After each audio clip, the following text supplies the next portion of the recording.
বন্ধুরা, আজ কি বলুন তো? আজ ১লা মে। আজকের দিনে পৃথিবীর প্রায় সব দেশেই আন্তর্জাতিক শ্রমিক দিবস হিসেবে পালিত হয়, যা কিনা মে দিবস হিসেবেও পরিচিত। এই দিনটা ইতিহাস জানেন কি?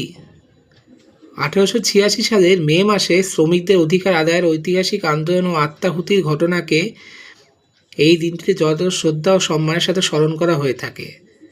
দুনিয়ার মজদুর এক হও, এই স্লোগানকে সামনে রেখে ওই বছর বিশ্বের সব শ্রেণীর শ্রমিক একাত্মতা ঘোষণা করেছিল। ফলে দুর্বার আন্দোলনের সামনে পৃথিবীর বিভিন্ন দেশের শ্রমিকদের কিছু মৌলিক দাবি এবং অধিকার স্বীকৃত হয়েছিল। ১৮৮৯ সালে ফ্রেডরিক এঙ্গেলসের নেতৃত্বে প্যারিসে অনুষ্ঠিত দ্বিতীয় আন্তর্জাতিক শ্রম সংগঠনের সম্মেলনে নেওয়া সিদ্ধান্ত অনুসারে সমগ্র দুনিয়ার শ্রমিক শ্রেণী একই পতাকার নিচে সমবেত হয়ে ১৮৯০ সাল থেকে মে দিবসকে শ্রমিক শ্রেণীর আন্তর্জাতিক সংহতি দিবস পালন করে আসছে। সেই সময় থেকে মে দিবস দেশে দেশে শ্রমিক শ্রেণীকে কেবল তাদের ৮ ঘন্টা কাজের দাবির মধ্যেই নয়, শ্রমিক শ্রেণীকে শোষণ পীড়ন থেকে মুক্তির অভিন্ন লক্ষ্যে এগিয়ে যাওয়ার জন্য উন্নততর চেতনা সমৃদ্ধ করেছে। এই মে দিবসের পটভূমি কি? এই মে দিবসের পটভূমি মূলত ১৯ শতকের গোড়ার দিককার কথা।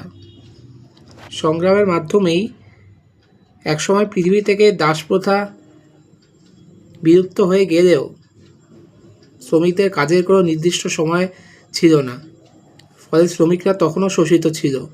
কলকারখানায় চাকরি টিকিয়ে রাখতে হলে সপ্তাহে ৬ দিন গড়ে প্রায় ১০-১২ ঘন্টা অমানসিক পরিশ্রম করতে হতো।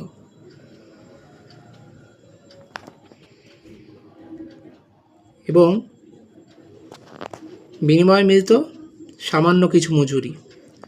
আর নিরাপত্তাহীন পরিবেশে কাজ করতে গিয়ে রোগ ব্যাধি আঘাত আর মৃত্যুই ছিল তার জীবনের নির্মম অনুষঙ্গ। কিন্তু একটা সময় এসে ঘুরে দাঁড়ালো তারা। দৈনিক ৮ ঘন্টা শ্রমের দাবি উত্থাপন করল শ্রমিকরা।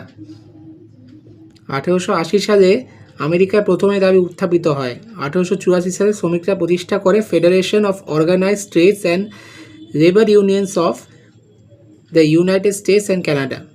পরবর্তীতে অবশ্য ১৮৮৬ সালে সংগঠনটির নাম পরিবর্তন করে ফেডারেশন অফ লেবার রাখা হয় এবং এই সংঘের মাধ্যমে শ্রমিকরা সংগঠিত হয়ে ৮ ঘন্টা শ্রমের দাবিতে আন্দোলন শুরু করে।